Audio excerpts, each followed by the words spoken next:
बरगढ़ जिलापाल कार्यालय द्वारस्थ होइचंती घेस ग्रामवासी। घेस ठारे थाना प्रतिष्ठा दाबी सांग को घेस डाक्तरखाना को गोष्ठी स्वास्थ्य केन्द्र दाबी नहीं 6 घंटिया बंद पालन करा जाइतबा बेले मुख्यमंत्री उद्देश्य एक दाबीपत्र बरगढ़ अतिरिक्त जिलापाल को प्रदान करिसंती घेस ग्रामवासी। घेस अंचल एक माओ प्रवण अंचल होइतबा बेले अनेक समय असामाजिक कार्यकलाप वृद्धि पाउची। तेबे अंचल रे एक थाना और एक गोष्ठी स्वास्थ्य केन्द्र निर्माण पाई साधारण रे दाबी जोर धरिछि। मोर ना सुभाष साहू। आज आम घेस रे गोटे बंद पालन डाकरा देइथिलु 6 घंटिया। घेस रे 1948 मसीह डाक्तरखाना स्थापन है। 77 वर्ष पर भी आज तक डाक्तरखाना कौन उन्नति हो पार। जिते बेले डिस्पेंसरी थिला 6 बेडर थिला, वर्तमान 0 बेडर डाक्तरखाना चलुची। मझे गाइनिक कैंप होता यहाँ से ट्रिटमेंट भी कि कैंसी प्रकार किसी सुविधा नहीं है। जड़े डाक्तर रोचन से यदि बदली गले कि पीजी पढ़ी गले बेले डाक्तर पदवी बहुत दिन जाए खाली रोची। डेली 100 पेसेंट आसिकी जड़े डाक्तर थिबार लगी बहुत समय अपेक्षा करवार पड़ुचे। रोग चिन्ह लगी कि परीक्षा लगी कैंसी प्रकार सुविधा नहीं न।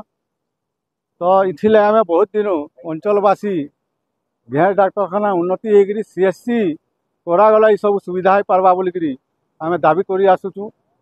घेस गोटे आदिवासी अंचल एरियाटा बहुत गरीब लोग अच्छा साधारण चिकित्सा लगी बाहर के जबार पड़ुचे जेन दिन बहुत खर्चांदे पड़ुचन।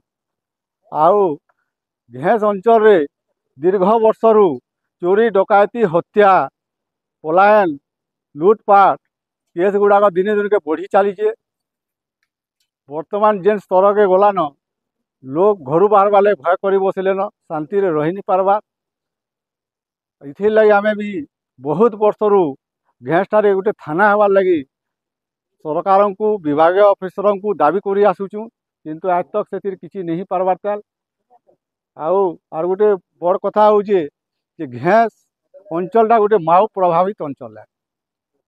मझे मझे घेस हल्दिया डुंगरी केरमेली जंगल मलई खमिन जंगल रे आसिक माओवादी मैंने लुचि रोचन जेनटा कि लोकंर मनरे से भय वातावरण होचे। तो इथि लगी घेस ठारे थानाटे हेले किसी नहीं है सब सुधार हवा ये केस गुड़ाक रोग लगी पार्बा। से आम भी बहुत दिन दाबी कर आसुचु सेटा भी नहीं पार्बा। तो आज आम घेस रे 6 घंटिया बंद डाकरा देकरी ये सब दाबीपत्र सरकार पठेचु। आईटा आशा करुचु ये सरकार समय रहला ये सब गुड़ाक हो पार्बा बोलिकी लोकंर बहुत आशा भरसा अच्छे और निश्चित भाव करबे बोलिकी आम भावुचु। जदि आप दाबीटा पूरण ना पूरण नहीं है आगे आम चिंता कर फिर और आंदोलन करमु और काना करमु अनशन करमु आमर और बाट काना अच्छी। बरगढ़ मुन्ना साहू रिपोर्ट कोशल प्रवाह।